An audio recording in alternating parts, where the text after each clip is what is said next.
In the marble corridors of Ravencrest Palace, where crown jewels hide family secrets and ancient traditions clash with modern hearts, a single emerald ring becomes the spark that threatens to burn down a 1,000-year monarchy.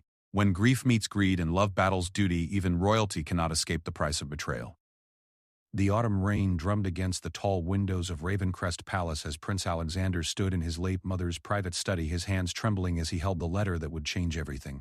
The parchment sealed with his mother's personal crest had been discovered just hours ago behind a loose stone in the fireplace mantel.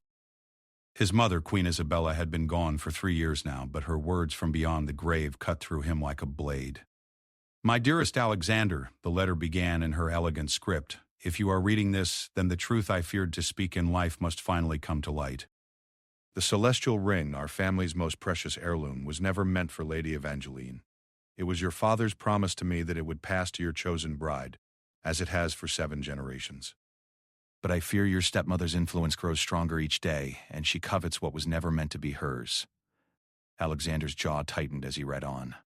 The celestial ring, a magnificent emerald surrounded by diamonds that had belonged to the royal family for over 2 centuries, was currently adorning the finger of Lady Evangeline, his father King Edward's second wife. She had married the king just 18 months after Queen Isabella's tragic death in a riding accident, and her presence in the palace had been like a storm cloud ever since. The prince's thoughts were interrupted by the sound of approaching footsteps in the corridor. He quickly folded the letter and slipped it into his jacket pocket just as the study door swung open. Lady Evangeline entered without knocking, her blonde hair perfectly styled and her green eyes scanning the room with calculating precision. "Alexander, darling," she said with a smile that never quite reached her eyes, "your father is looking for you. The ambassador from Meridia has arrived early for tonight's dinner." "I'll be there shortly," Alexander replied, his voice carefully controlled. He noticed how the celestial ring caught the lamplight as she gestured toward the door, its emerald center seeming to mock him with its brilliance. "You know," Evangeline said, stepping closer and examining the bookshelves with feigned interest, "I still find it strange that your mother kept so many personal items in here. Perhaps it's time we cleared some of this clutter out. After all, the palace should reflect the present, not cling to the past." The insult to his mother's memory hit Alexander like a physical blow, but years of royal training kept his expression neutral. "These books and personal effects stay exactly where they are," he said firmly. "This room remains as mother left it." Evangeline's smile faltered for just a moment, revealing a flash of irritation before her composed mask slipped back into place. "I simply thought you might want to move forward. Your mother was a wonderful woman, but she's been gone for 3 years now. Perhaps it's time to stop living in her shadow." "I'm not living in anyone's shadow," Alexander said, moving toward the door. "I'm honoring her memory, something I'll continue to do for the rest of my life." As they walked through the palace corridors toward the throne room, Alexander's mind raced with the implications of his mother's letter. The revelation that the celestial ring rightfully belonged to his future bride meant that Evangeline was wearing it under false pretenses. But more troubling was his mother's suggestion that there might be more to her death than anyone realized. The throne room was buzzing with activity as palace staff prepared for the evening's diplomatic dinner. King Edward, now 62 years old, stood near the massive fireplace discussing trade agreements with his advisors. His once golden hair had turned silver, and the weight of the crown seemed to have aged him considerably in recent years. When he saw Alexander approach, his face brightened with genuine warmth. "There you are, son," the king said, embracing Alexander. "Ambassador Cressmont has brought interesting news about the mining rights in the Northern Territories." Alexander nodded politely as he was introduced to the ambassador, but his attention kept drifting to Evangeline as she glided through the room. Accepting compliments and engaging in small talk with various dignitaries, the celestial ring seemed to draw admiring glances from every woman in attendance, and Evangeline clearly relished the attention. During dinner, Alexander found himself seated between the ambassador's daughter, Lady Sophia, and his younger sister, Princess Charlotte. Charlotte had inherited their mother's warm brown eyes and gentle disposition, and at 19 she was beginning to take on more royal duties. She had always been Alexander's closest confidant, and he could see the concern in her expression as she noticed his distraction. "You seem troubled tonight, brother," Charlotte whispered during the lull in conversation. "Is everything all right?" Alexander glanced around the table, ensuring no one was listening before leaning closer to his sister.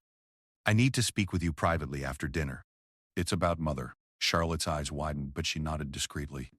Across the table, Evangeline was regaling the ambassador with a story about the palace gardens, her hands gesturing gracefully as the celestial ring sparkled under the chandelier light. The sight made Alexander's stomach churn with a mixture of anger and disgust. As the evening progressed, Alexander began to notice things he had previously overlooked. The way Evangeline's eyes hardened when anyone mentioned Queen Isabella's name, how she subtly redirected conversations away from the late Queen's charitable work or beloved traditions. The calculating manner in which she assessed every person in the room, as if determining their usefulness to her ambitions. After dinner, as the guests retired to the drawing room for brandy and cigars, Alexander managed to catch Charlotte's attention with a meaningful look. They slipped away from the gathering and made their way to the palace's private library, a smaller, more intimate space that had always been their refuge during childhood. "What did you want to tell me about Mother?" Charlotte asked the moment they were alone, her voice filled with concern. Alexander pulled out the letter and handed it to her. "I found this hidden in Mother's study. Read it carefully." Charlotte's face grew pale as she read their mother's words. When she finished, she looked up at Alexander with tears in her eyes. She suspected something was wrong even then. "Alexander, what if Mother's death wasn't an accident?" "I've been wondering the same thing," Alexander admitted, his voice heavy with grief and anger. "But we need to be careful. If our suspicions are correct, then Evangeline is far more dangerous than we realized." "The ring," Charlotte whispered, looking down at the letter again. "It should have been yours to give to your bride. She's been wearing our family's heirloom under false pretenses this entire time, and Father either doesn't know the truth, or he's been manipulated into allowing it. Either way, we need to act carefully." Evangeline has his ear now, and she's proven quite skilled at getting what she wants. The siblings spent the next hour discussing their options, their voices kept low even in the privacy of the library. They agreed that confronting their father directly might be premature without more evidence, but they couldn't simply ignore their mother's warning either. "We need to learn more about Evangeline's past," Charlotte suggested. Mother mentioned in her letter that she feared Evangeline's influence was growing stronger. Perhaps there were signs even then that we missed. Alexander nodded thoughtfully. "I'll speak with Thomas tomorrow." He was Mother's personal secretary, and if anyone would remember unusual conversations or concerns she had, it would be him. As they prepared to leave the library, Charlotte grasped her brother's arm. "Alexander, promise me you'll be careful. If Mother's suspicions were correct, then we're dealing with someone who might be willing to do anything to protect her position." "I promise," Alexander said, though his eyes blazed with determination. "But I also promise you this, Charlotte. If Evangeline had anything to do with Mother's death, if she's been lying to us and manipulating Father all this time, then she will answer for it. The truth will come to light, no matter what it costs." The next morning brought crisp autumn air and a sense of purpose that Alexander hadn't felt in years. He rose early and made his way to the palace's administrative wing, where Thomas Hartwell maintained the royal correspondence and scheduling. Thomas had served the royal family for over 30 years, and his loyalty to Queen Isabella had been absolute. Alexander found the elderly secretary in his office, meticulously organizing files with the same precision that had made him invaluable to the royal household. Thomas's weathered face broke into a smile when he saw the prince, but Alexander could see the perpetual sadness in the man's eyes that had lingered since Queen Isabella's death. "Your Highness," Thomas said, rising from his desk with a respectful bow. "How may I be of service this morning?" Alexander closed the office door behind him and took a seat across from Thomas's desk. "I need to ask you about my mother's final months, Thomas. Specifically, about any concerns she might have expressed regarding Lady Evangeline." Thomas's expression grew guarded, and he glanced toward the closed door before speaking. "Your Highness, I'm not sure what you mean." "Thomas, please," Alexander said, his voice gentle but urgent. "You've been like family to us for decades. If Mother confided anything in you about her worries or suspicions, I need to know. The future of our family may depend on it." The older man was quiet for a long moment, clearly wrestling with conflicting loyalties. Finally, he opened a locked drawer in his desk and withdrew a leather-bound journal. "Your mother kept detailed records of palace activities and her own observations. In her final months, she became increasingly concerned about certain irregularities." Alexander leaned forward as Thomas opened the journal to pages marked with ribbon bookmarks. The entries were dated from the months leading up to Queen Isabella's death, and her handwriting showed clear signs of stress and urgency. "Here," Thomas said, pointing to an entry from 6 months before the Queen's death. "Your mother wrote about overhearing Lady Evangeline in conversation with someone she didn't recognize.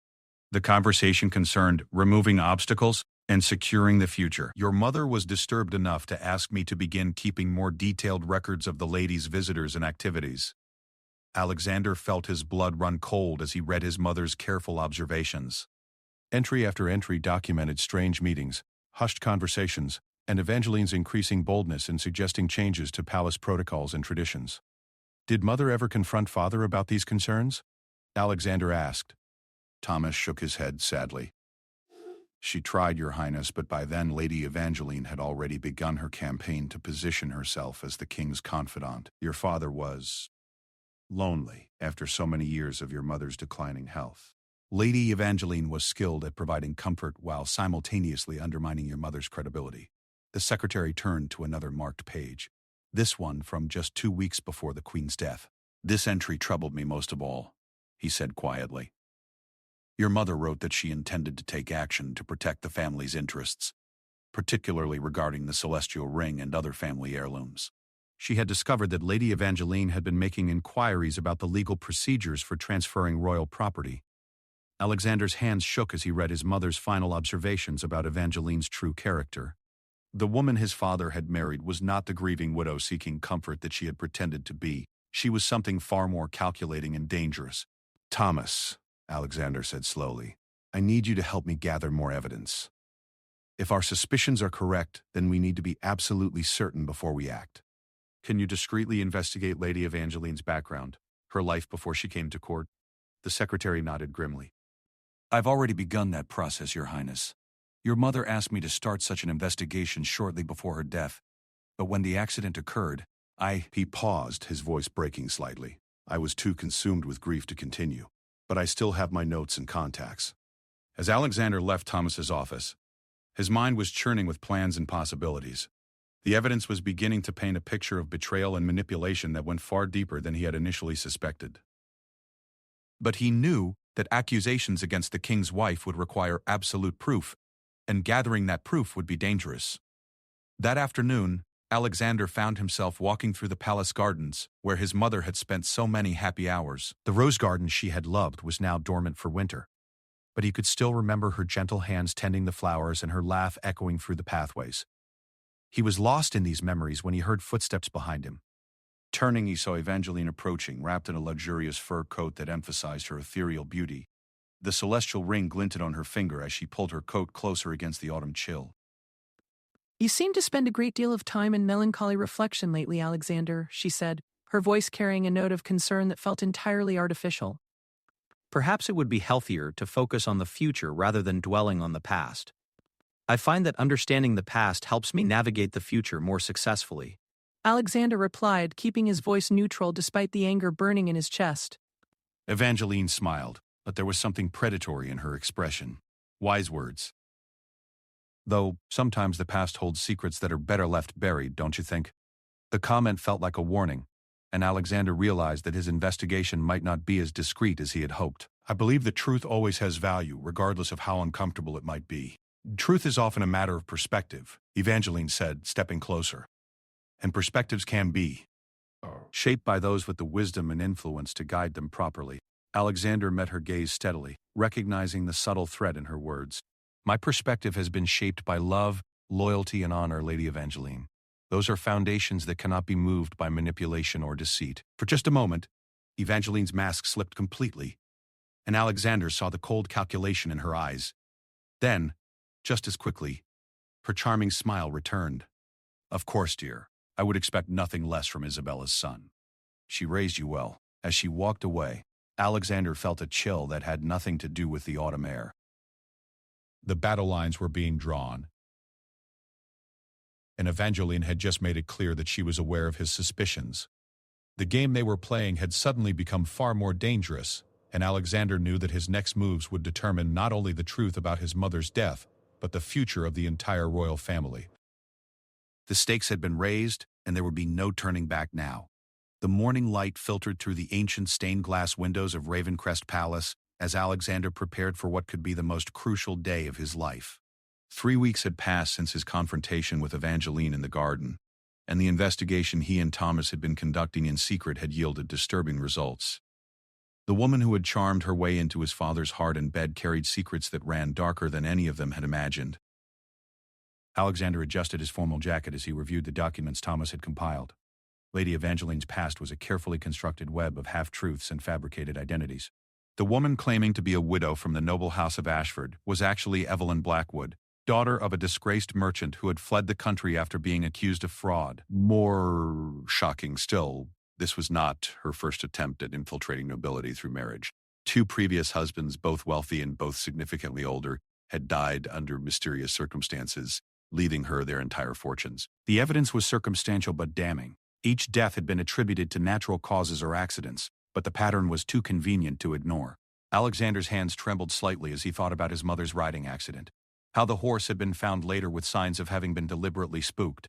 The official investigation had been brief and superficial, conducted while the court was still reeling from shock and grief. A soft knock interrupted his thoughts. Charlotte entered his private chambers, her face pale but determined. She had thrown herself into the investigation with fierce dedication, using her connections among the palace staff and her natural ability to encourage confidences to gather crucial information. "I spoke with Marie this morning," Charlotte said, referring to one of the senior ladies in waiting who had served their mother. "She confirmed what we suspected about the day of the accident. Evangeline had specifically asked Mother to take that particular horse, claiming it needed exercise. Marie thought it was odd at the time because Evangeline had never shown interest in the stables before." Alexander felt the familiar surge of rage that had been his constant companion for weeks. "And the stablemaster?" "Dead," Charlotte replied grimly. "Natural causes, they said, but he died just 2 weeks after giving his statement about the accident. Very convenient timing." The siblings had discovered a pattern of deaths and disappearances surrounding Evangeline's presence at court. Anyone who might have had information that could implicate her seemed to meet untimely ends, or suddenly found reasons to leave the kingdom. The web of corruption and murder was more extensive than they had initially realized. "Have you spoken to Father yet?" Charlotte asked, settling into a chair near the window. Alexander shook his head. "Not directly. I've been trying to find the right approach. You know how he gets when anyone criticizes Evangeline. She's poisoned his mind against any suggestion that she's anything less than perfect." Indeed, King Edward had become almost unrecognizable in the months following his remarriage. The wise and just ruler who had guided the kingdom for 30 years had become paranoid and quick to anger when it came to his young wife. He dismissed any concerns about her influence as jealousy or inability to accept change, and several longtime advisors had been forced into early retirement for expressing even mild reservations about the queen consort's growing power. "There's something else," Charlotte said, her voice dropping to barely above a whisper. "I overheard Evangeline speaking with that advisor of hers, Lord Nathaniel, yesterday evening. They were discussing something called the final phase and mentioned that you were becoming a problem that needed to be addressed." Alexander's blood ran cold. Lord Nathaniel Grimm was a newcomer to court, arriving just months before Evangeline's marriage to the king. He held no official title but seemed to have unlimited access to Evangeline and, through her, to the king himself. Intelligence gathered by Thomas suggested that Grimm had previously worked as an enforcer for several disreputable organizations before somehow acquiring the polish and credentials needed to infiltrate noble society. "We're running out of time," Alexander said, moving to his desk where the evidence they had compiled was carefully organized. "If they're planning to move against me, we need to act now." The decision was made. That afternoon, during the weekly Royal Council meeting, Alexander would present everything they had discovered to his father and the assembled advisors. It was a tremendous risk. If Edward chose to side with Evangeline, Alexander could find himself stripped of his title and exiled from the kingdom. But the alternative was allowing a murderer to continue manipulating the crown and potentially claiming even more victims. "A Dath descendant for a company of patient personas in Tuscany." The great council chamber was a testament to centuries of royal tradition. Portraits of previous kings and queens lined the walls, their painted eyes seeming to watch over the proceedings with eternal vigilance. Alexander took his customary seat at his father's right hand, acutely aware of Evangeline's presence across the massive oak table. She wore a gown of deep blue silk that perfectly complemented the celestial ring on her finger, and her smile was as radiant as always. Lord Grimm sat beside her, his pale eyes constantly scanning the room as if assessing threats and opportunities.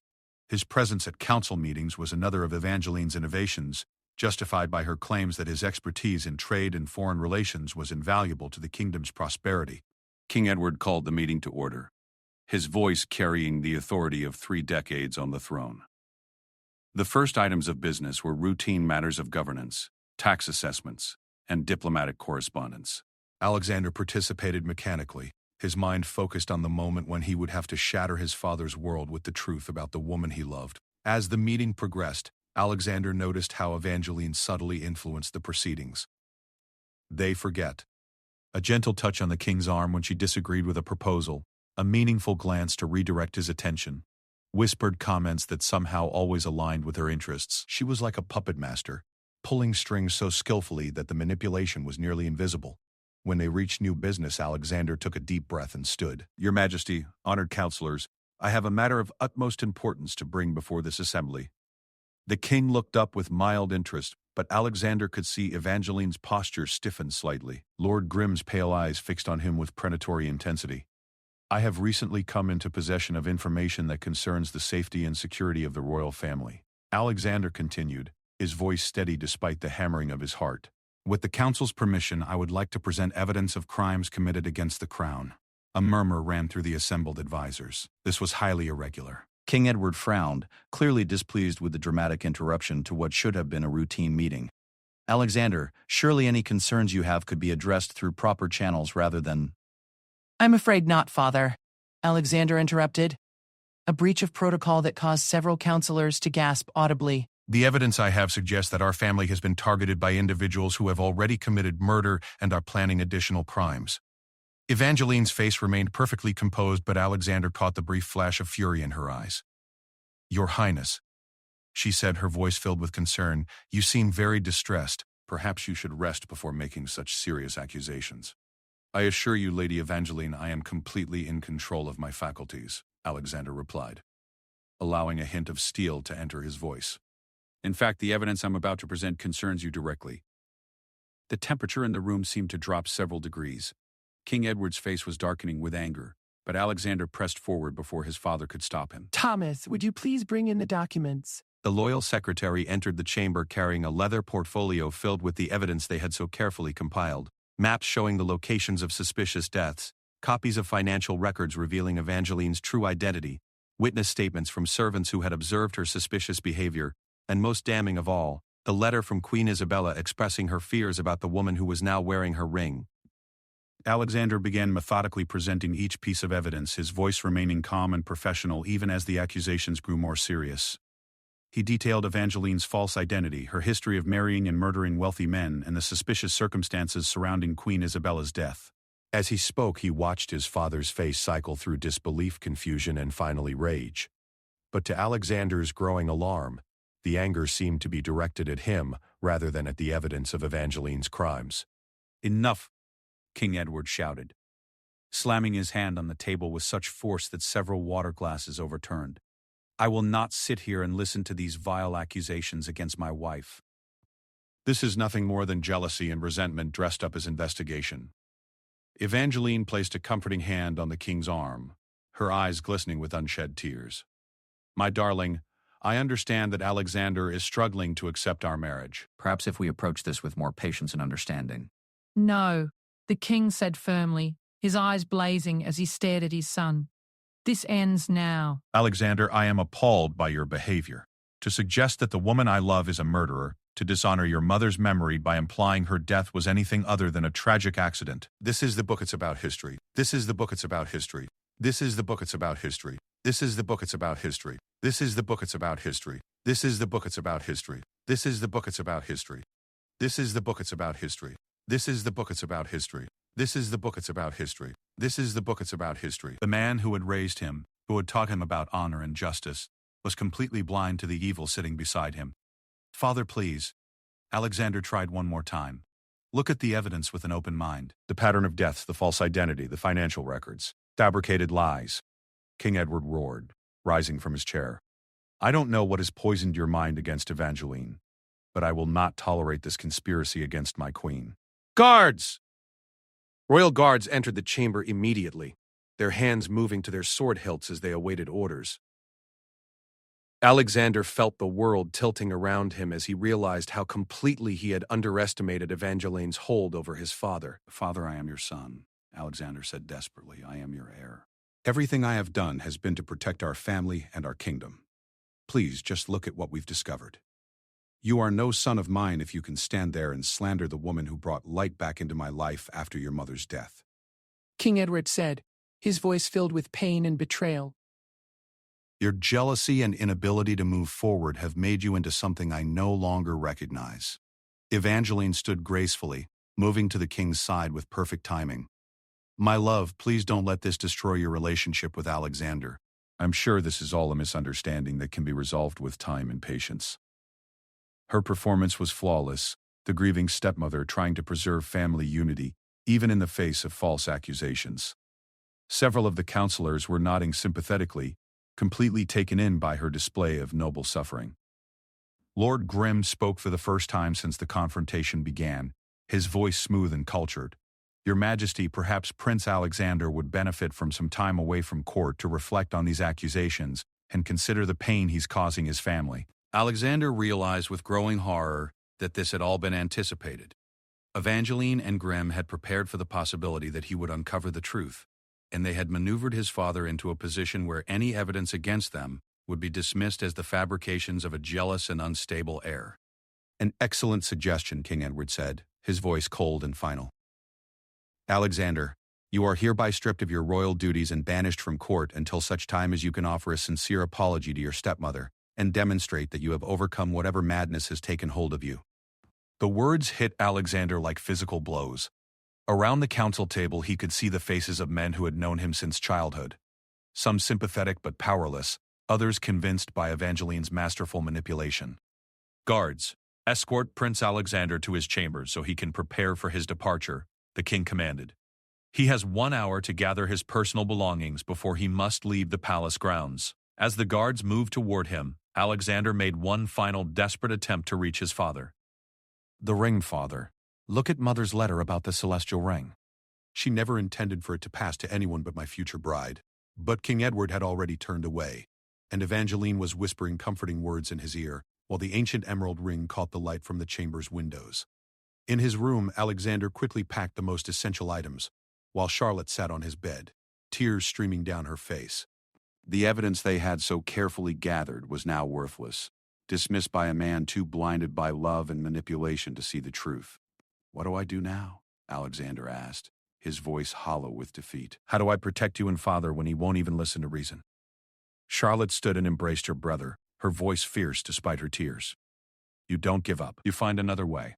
Evangeline may have won this battle, but the war for our family's soul is far from over." As Alexander prepared to leave the only home he had ever known, he made a silent vow to his mother's memory and to the crown he still hoped to inherit. Evangeline had played her hand brilliantly, but she had made one crucial error. She had underestimated the determination of a man fighting for everything he held dear. The carriage that would carry him into exile waited in the palace courtyard. But Alexander knew this was not an ending. It was merely the beginning of a different kind of battle, one that would be fought in shadows and secrets, until the truth finally found its way into the light.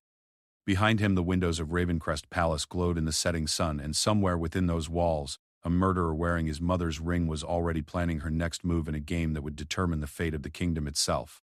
The prince was leaving his castle, but he would return, and when he did, he would be ready for whatever Evangeline threw at him.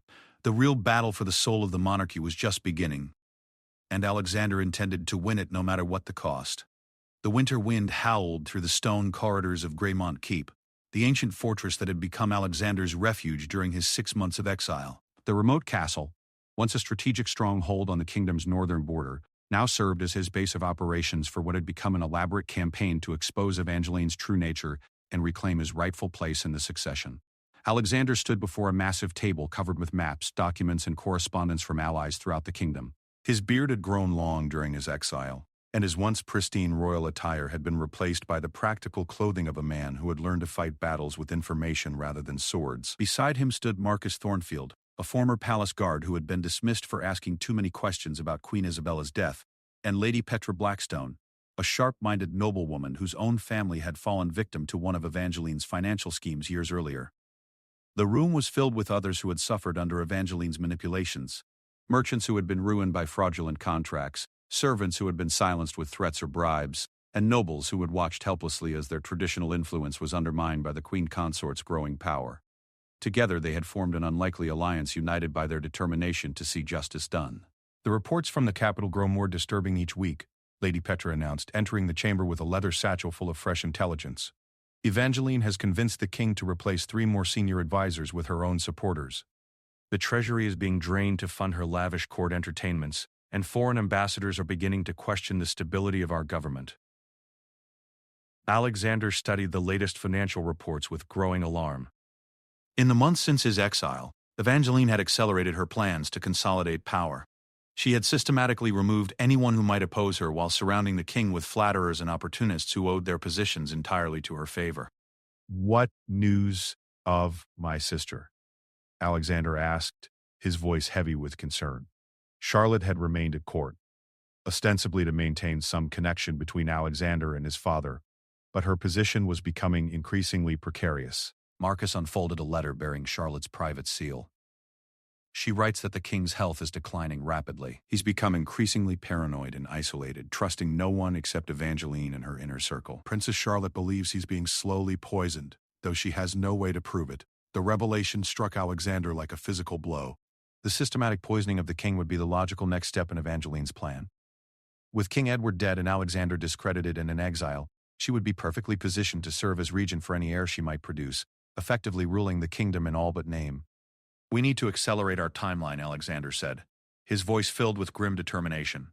"If father dies before we can expose Evangeline's crimes, she'll have won completely." The group had been working for months to gather ironclad evidence of Evangeline's guilt, evidence so overwhelming that even the king's infatuation couldn't allow him to ignore it.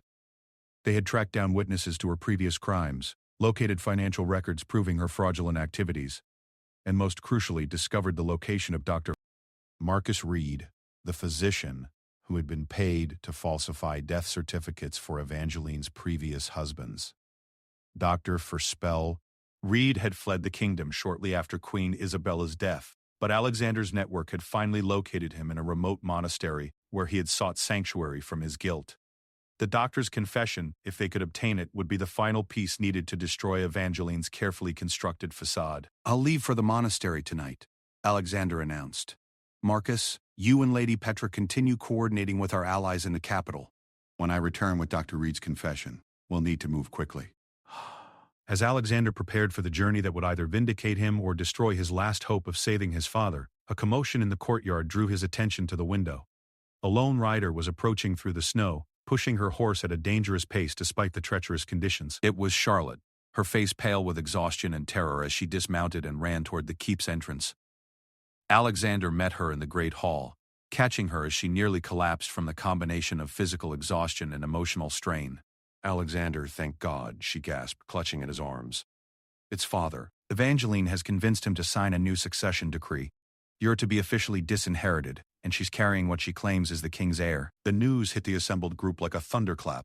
If Evangeline was truly pregnant and if she could maintain the fiction that the child was King Edward's, she would have achieved the ultimate victory. The throne would pass to her offspring, with her serving as regent and effectively ruling the kingdom for decades to come. "It's impossible," Alexander said, his mind racing. Father's physicians declared years ago that his injuries from the war had left him unable to father more children.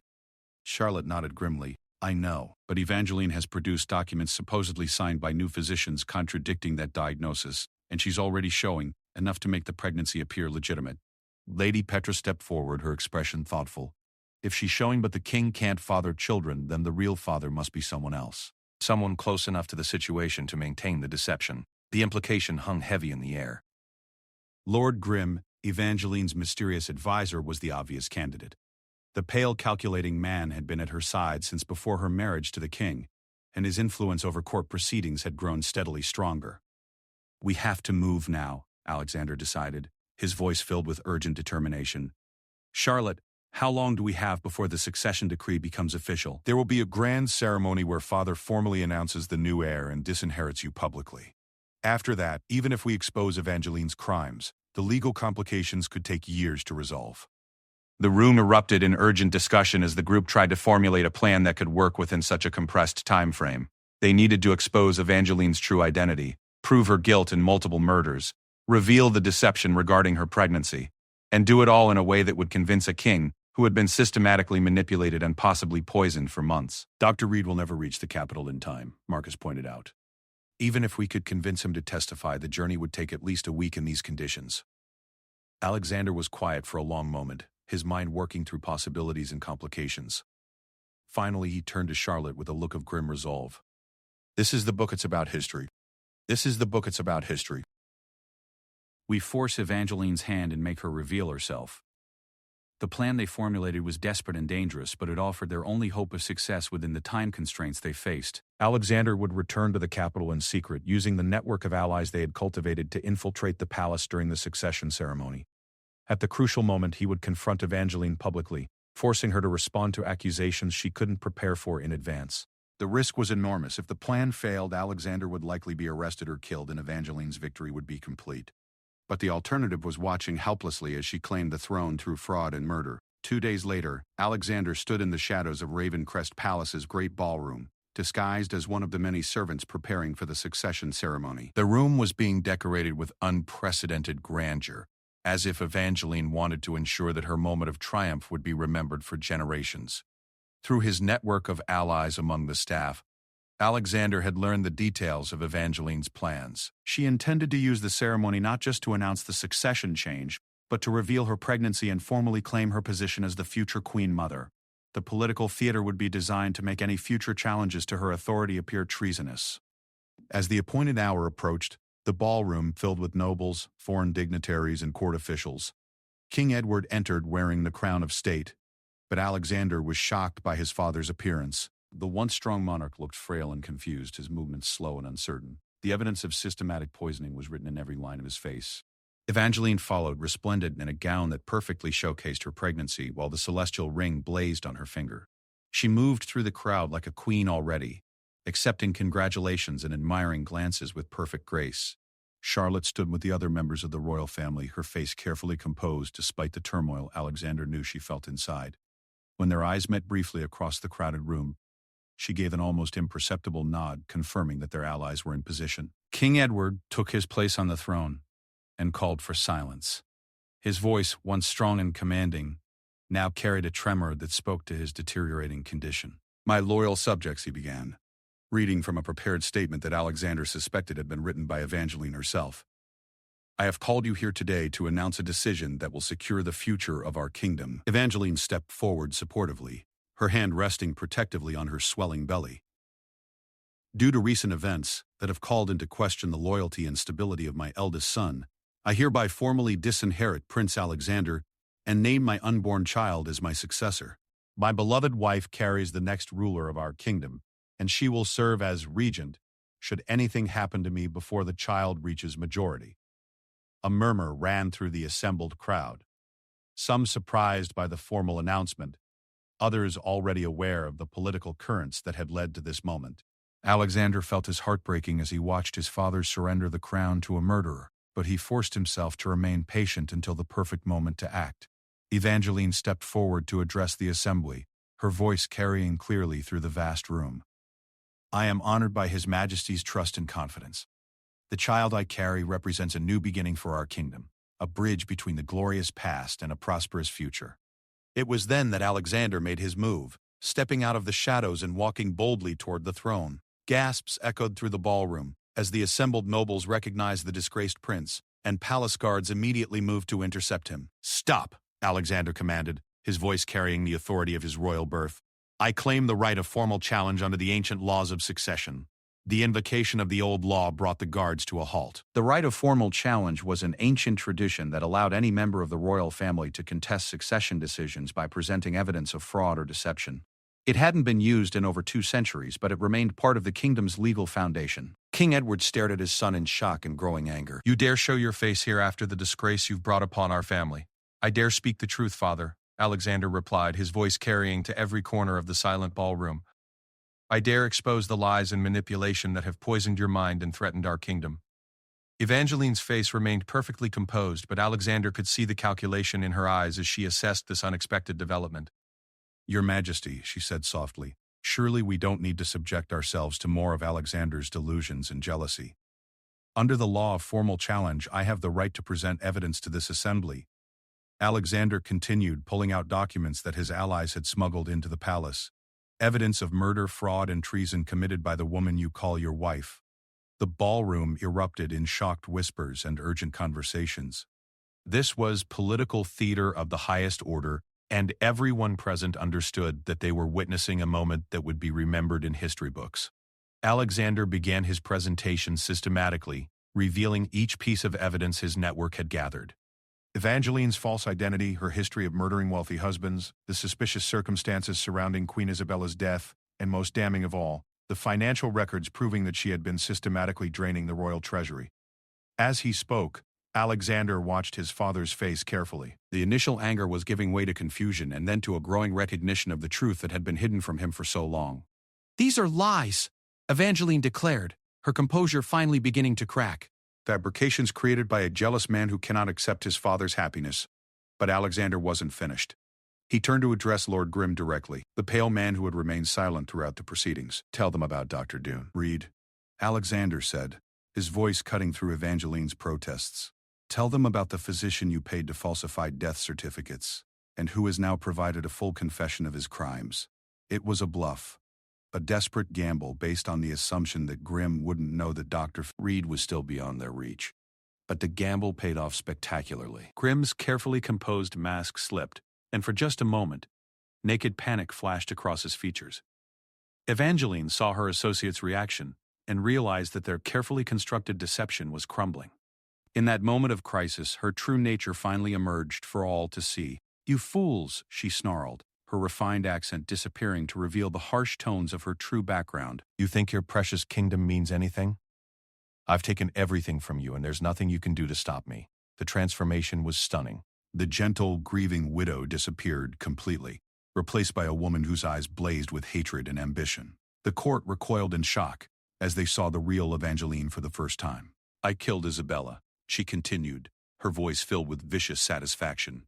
"The noble queen who thought she was so much better than everyone else. I made her suffer before she died, and I've been making all of you suffer ever since."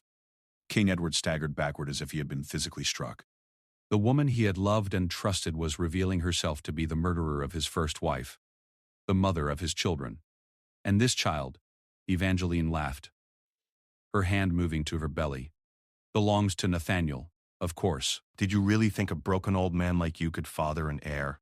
I've been planning this for years, waiting for the perfect opportunity to take everything you held dear." The confession was complete and damning, witnessed by hundreds of the kingdom's most important figures. There could be no denying or explaining away what everyone had heard with their own ears. Alexander stepped forward, pulling something from his jacket that made Evangeline's eyes widen with shock and fury. It was the celestial ring, the real celestial ring, retrieved from his mother's private vault where she had hidden it before her death. "This is what you've been wearing," Alexander said, holding up an obviously fake copy. "A clever reproduction, but worthless compared to the real thing.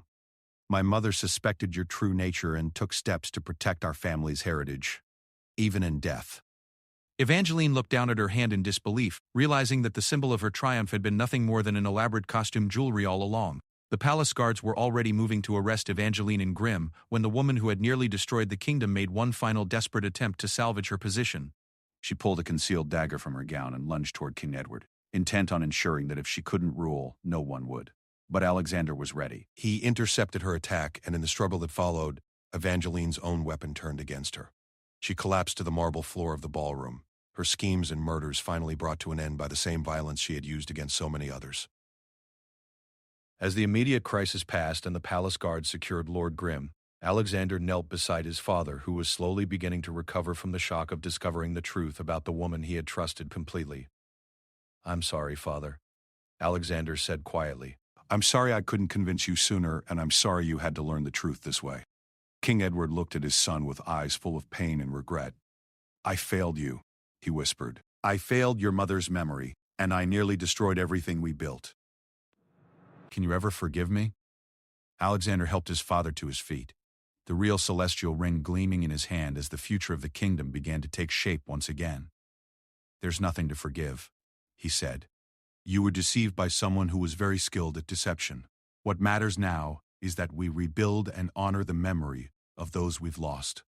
As the ballroom gradually returned to some semblance of order, Charlotte approached her brother with tears of relief streaming down her face. The nightmare that had engulfed their family for so long was finally over, and the truth had emerged triumphant despite all of Evangeline's carefully laid plans. The celestial ring would eventually grace the finger of Alexander's chosen bride as tradition demanded. But for now, it served as a symbol of justice served and a family restored, proof that even the most elaborate deceptions could not ultimately triumph over truth and determination. The kingdom would heal from the wounds Evangeline had inflicted, and the crown would pass to those who truly deserved it. The ancient bloodline would continue, protected by the same honor and integrity that had guided it for centuries. In the end, evil had worn a beautiful mask and spoken with a charming voice, but it could not withstand the light of truth when it finally emerged from the shadows. The royal tensions that had threatened to explode into civil war had instead forged a stronger bond between father and son, and between the crown and the people it served. Justice had been served, and the kingdom would endure.